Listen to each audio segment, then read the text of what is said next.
Hi, thanks for joining me today. It's Kathie, and I have a new project to share with you. We're going to be using the June 2017 Paper Pumpkin Kit, and we're going to be creating a couple of cards today. And I do have a third one that I'm going to share with you at the end. Those were a couple of stills of the cards that we're going to create, and we're going to get started. And that was the circle piece from the kit, which is the circle tag, and then the two panels are from my stash. They're cut at 4 1/4 by 5 1/2, Whisper White and Emerald Envy. But we're going to change out the Emerald Envy later on. And then this is a bag from the kit, so we're just going to chop that down. And we do want the cleaner side, which is the wide side. And this panel is going to measure 4 inches wide. So you'll see once I flip it over. We're just going to cut along the crease marks. And then there's a crease on that where I pointed out. We're just going to slice that off. So that panel is cut at 4 by 4 inches, and you want the lines horizontally. All right. While we're making this card, please clear your mind and not think of watermelon. Okay. The black panel is cut at 4 inches wide by 2 1/4 inches. And I am embossing the sentiment from the kit. I would have preferred a different sentiment, but I'm just going to go with it. And I'm going to stick down these panels now. But before I do, I decided I'm going to cut back a little bit more on this black panel and a little bit more wavier. So the panel now measures about 2 inches.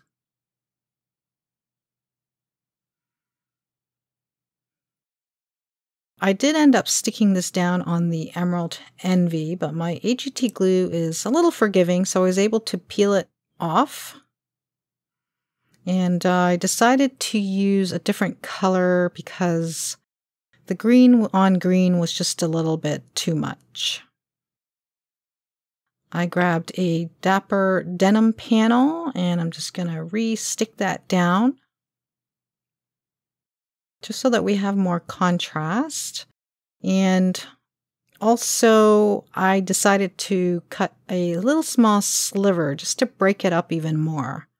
So with a scratch piece of cardstock, I cut about a 1/8 inch sliver by 5 1/2 inches, and we're just going to butt it up against the edge there, and that way it gives it good separation.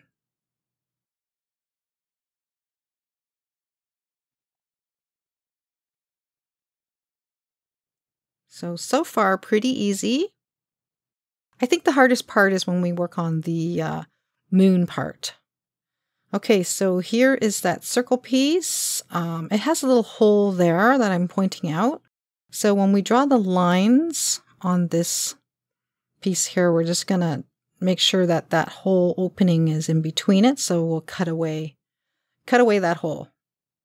Okay, and then we're just going to draw some long triangular marks on this circle piece, and it's going to somewhat suggest kind of mystical clouds coming through the circle there, or the moon, I suppose. And when you cut this, it doesn't have to be straight. Like, it can be wiggly because clouds are not straight. Although mine is kind of straight. I didn't go too wiggly wavy on my cutting there. So you don't have to be perfect, but make sure your lines don't angle downwards or upwards too much, because then it won't look like clouds.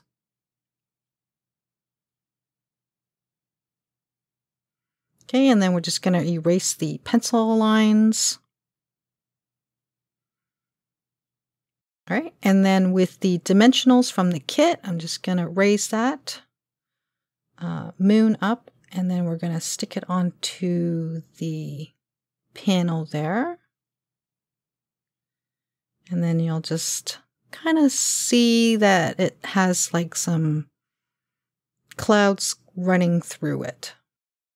Okay, and then with the gold twine from my stash, I'm just going to wrap a few around that and then create a bow.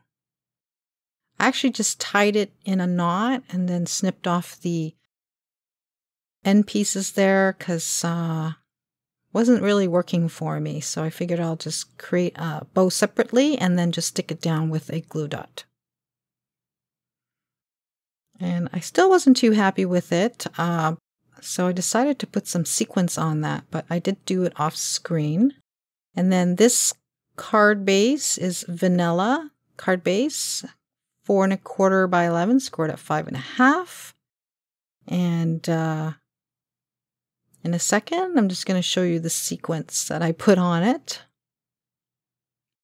I asked my husband what he thought of it, and he says it looks like a planet or moon with flying saucers. So I thought, okay, well, good enough. Anyway, so a couple of stills. Hope you enjoyed this first card, and in just a moment, we're going to move on to the second one. So here is the bag again. There's the original one uncut, and then the one on the left is the one that I cut. And I just want to show you that part right there, the side part of the bag. I just grabbed one and the other one, the one that I had left, and I stuck it down onto a scrap piece of cardstock. And then there's another one there, which is a half side panel, and I stuck that down just so that I could make or trace out a circle. And that way I don't waste the lovely watermelon paper. Don't forget, take it out of your mind. And we're going to draw the lines again because this planet is the opposite from the first card. And I didn't really like that line there, so I'm just going to erase that and redraw my triangle clouds, I suppose. Yeah, I think when you start overthinking, you just kind of mess up. Because I know I was overthinking it. And so once you've done that, just take a look at it. And then that one there I'm erasing, it just kind of went up a little too high. It curled up a little too high. So I think drawing it in that direction is so much easier. All right, so for this one, I'm making sure that I cut it in more of a wiggly wave. And then you can overextend your cut, and that way it kind of gives it like a spider vein type look.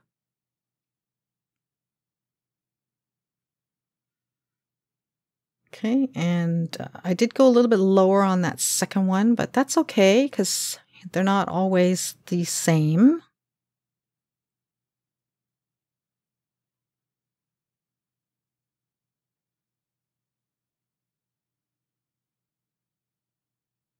And that crease mark there, it does kind of bother me, but I'm just going to continue on because I just want to show you this card. All right, and so that is a piece of Dapper Denim.